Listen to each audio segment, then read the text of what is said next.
얼마 전 하버드대학교의 입자물리학 연구소 소속의 과학자들은 우주에 존재하는 암흑물질이 중성미자의 퀀텀 믹싱과 연관이 있을 수 있다는 사실을 발견했으며 이 내용을 피지컬 리뷰 X 저널에 게재하였습니다.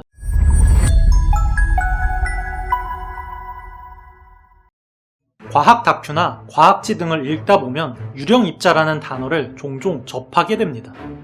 물리학에서 말하는 유령입자는 중성미자인데 중성미자가 전하량을 가지지 않는 입자여서 붙여진 별명이죠.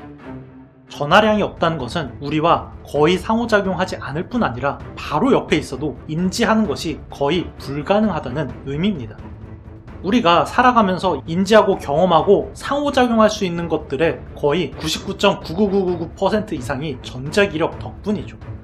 우리가 땅에 발을 딛고 있는 것도, 의자에 앉아있을 수 있는 것도, 의식을 가지고 생각을 할 수 있는 것도, 교통사고가 나면 죽거나 다치는 것도 모두 다 전자기력에 의한 상호작용입니다. 우리 몸에 있는 원자의 바깥에 전자가 있고 이 전자가 가진 일명 전하량이라는 것 덕분에 우리 몸이 땅을 뚫고 지구로 떨어지지 않는 것이죠. 반대로 말하면 전하량이 없는 물질은 우리 몸을 뚫고 지구도 뚫고 지나간다고 해도 전혀 이상할 게 없습니다.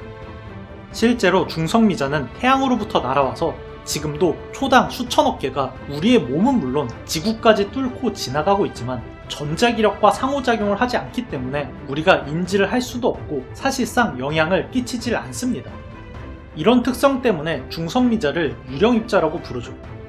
상호작용조차 하지 않는데 우리가 중성미자 존재를 알 수가 있는 것은 중성미자가 질량과 스핀이 존재하기 때문에 핵력과는 상호작용을 할 수가 있고 이런 특성으로 아주 가끔 원자핵과 상호작용하는 모습을 관찰할 수가 있으며 이를 통해 최근 들어서 중성미자에 대한 연구가 활발하게 일어나고 있는 것입니다. 얼마 전 하버드대학교의 입자물리학 연구소 소속의 과학자들은 우주에 존재하는 암흑물질이 중성미자의 퀀텀 믹싱과 연관이 있을 수 있다는 사실을 발견했으며 이 내용을 피지컬 리뷰 X 저널에 게재하였습니다. 중성미자는 이름 그대로 질량이 매우 작아서 과거에는 질량이 없다라고 여겨져 왔습니다. 물론 현재도 중성미자의 정확한 질량은 알 수가 없지만 전자보다도 훨씬 더 작은 것은 확실하죠. 그런데 여기에서 더 문제가 중성미자의 질량이 퀀텀 믹싱으로 변한다는 문제입니다.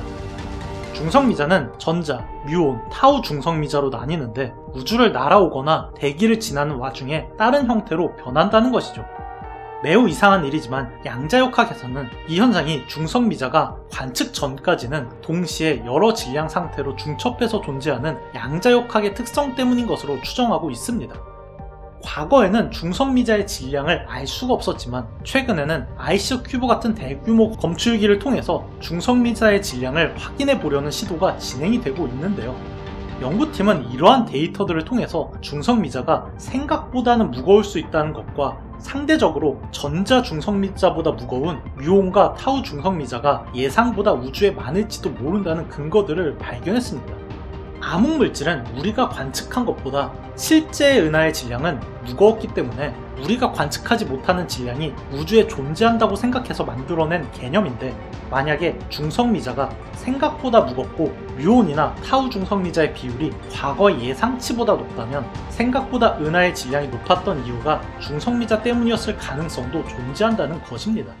재미있는 것은 별이 에너지를 만들어내는 핵융합 과정에서 광자와 중성미자가 만들어집니다.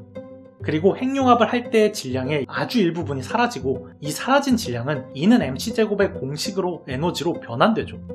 그리고 이 에너지는 광자나 열에너지와 중성미자의 형태를 가진다고 알고 있는데 어쩌면 핵융합의 과정에서 사라진 질량 중에 중성미자의 질량의 비중이 높을지도 모른다는 것이며 그렇다면 138억 년 동안 핵융합으로 인해서 사라진 질량이 어마어마할 것으로 추정되기 때문에 중성미자의 질량이 우주에서 관측할 정도의 스케일을 지녔을지도 모릅니다.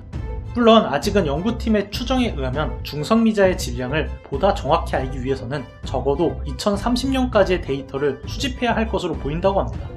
아이스 큐브가 아무리 대규모 시설이라고 한들 중성미자는 전자기력과 상호작용을 하지 않아서 중성미자의 질량을 유추할 정도의 데이터가 모일 때까지는 상당한 시간이 필요하기 때문이죠.